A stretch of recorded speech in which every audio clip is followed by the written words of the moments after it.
Hello everyone and welcome to my YouTube channel.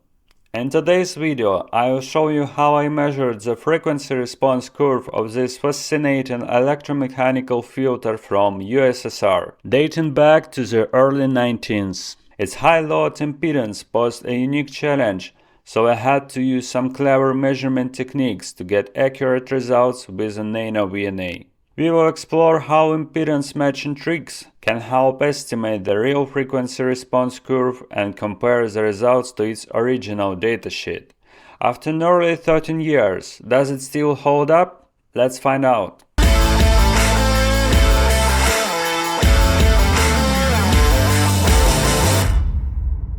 According to the datasheet, this is a band-pass filter designed for the lower sideband at 500 kHz.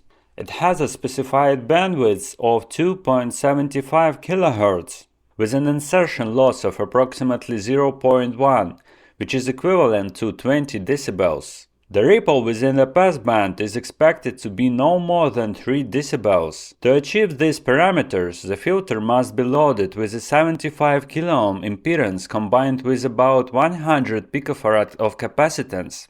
Such a high impedance was easily matched in circuits using vacuum tubes of field effect transistors. For circuits with BJTs, a tap is provided to assist with impedance matching. However, in this scenario, the transmission coefficient drops significantly, by an order of magnitude. Because of this, I will aim to avoid using the tap. To accurately measure the characteristics of the filter with a VNA, which operates with 15 ohm ports, I need a proper matching circuit. While it's technically possible to connect the VNA directly to the filter, this would only provide an approximation of the frequency response, not the real numbers we are looking for. What we can do is to convert a parallel circuit into a series one. This approach significantly reduces the required impedance, transforming the 75 kΩ impedance of R1 into 166 ohm for R2, where the capacitance remains almost unchanged. With this adjustment, we can now connect the VNA as shown on the screen and attempt to measure the frequency response curve. For this setup, I used a perf board as a base to solder the circuit together. The components included 200 picofarad trimmer capacitors, 120 ohms SMD resistors, and SMA connectors. After carefully trimming the capacitors, I managed to achieve a frequency response with a relatively flat passband profile, which is shown on the bottom right.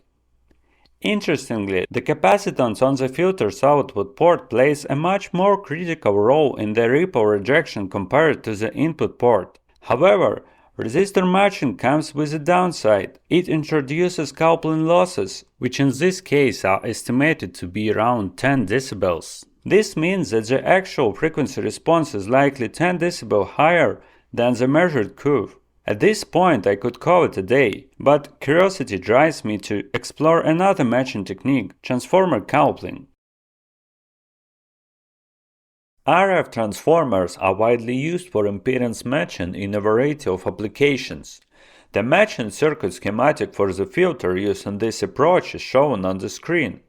To simplify assembly, I used auto transformers. The setup looks straightforward, but here is a big question. What should the inductance of the windings be? There are two crucial points to consider. The ratio of impedances should equal the square of the turns ratio.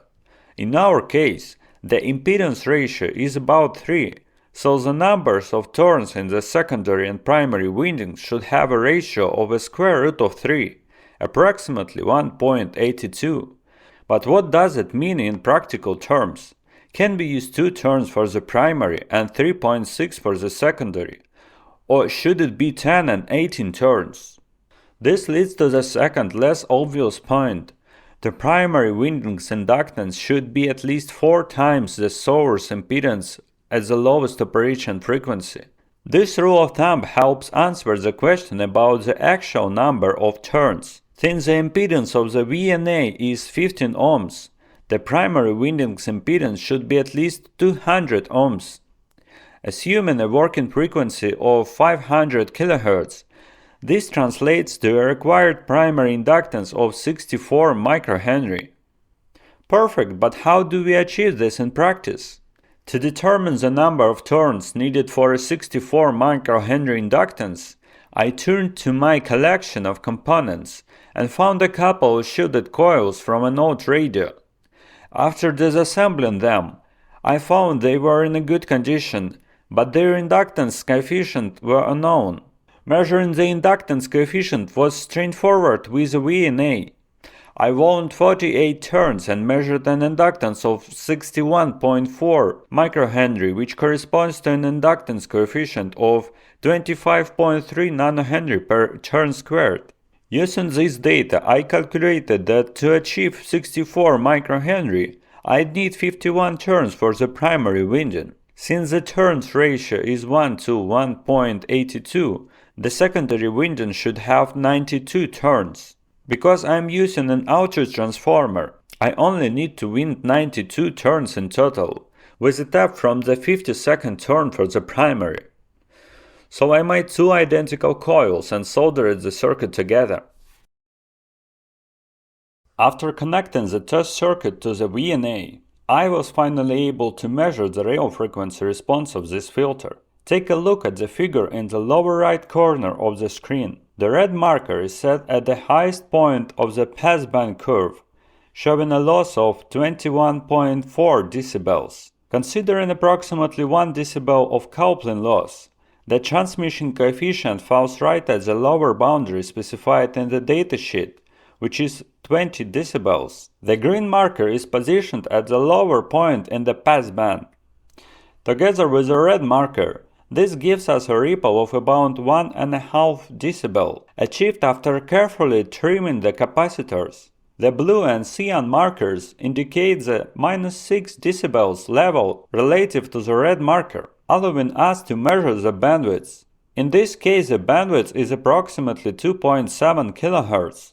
Overall, the numbers align well with the datasheet, confirming that the filter is in a good condition, even after nearly 13 years. I would definitely consider using it in my future projects. One more interesting observation. Look at the return loss figure in the upper right corner of the screen. Notice the 9 distinct peaks? This peak suggests that this is a 9th order filter. Before wrapping up, let me show you what happens when I slightly detune one of the trimmer capacitors. The ripple and insertion loss increase significantly, demonstrating the sensitivity of this filter to precise adjustments. You can imagine what happens with the frequency response if the filter is connected without proper matching. So, what did we learn from this little adventure into RF filters? First, this old electromechanical bandpass filter designed for 500 kHz is still in surprisingly good condition after nearly 13 years. Its measured parameters like the bandwidth of 2.7 kHz, ripple of 1.5 decibels, and insertion loss of about 20 decibels align quite well with its original datasheet specifications. Second, we saw the importance of impedance matching and how using a transformer-based approach helped us achieve accurate measurements. We also observed the effect of fine-tuning capacitors on ripple and insertion loss, providing how sensitive these filters can be to adjustments. Finally, this project demonstrated how tools like the NanoVNA and some creative dye techniques can breathe a new life into vintage components. I am excited to integrate this filter into future projects, and I hope this video inspired you to experiment with similar vintage components. If you've got an old piece of hardware lying around, why not see what it can do?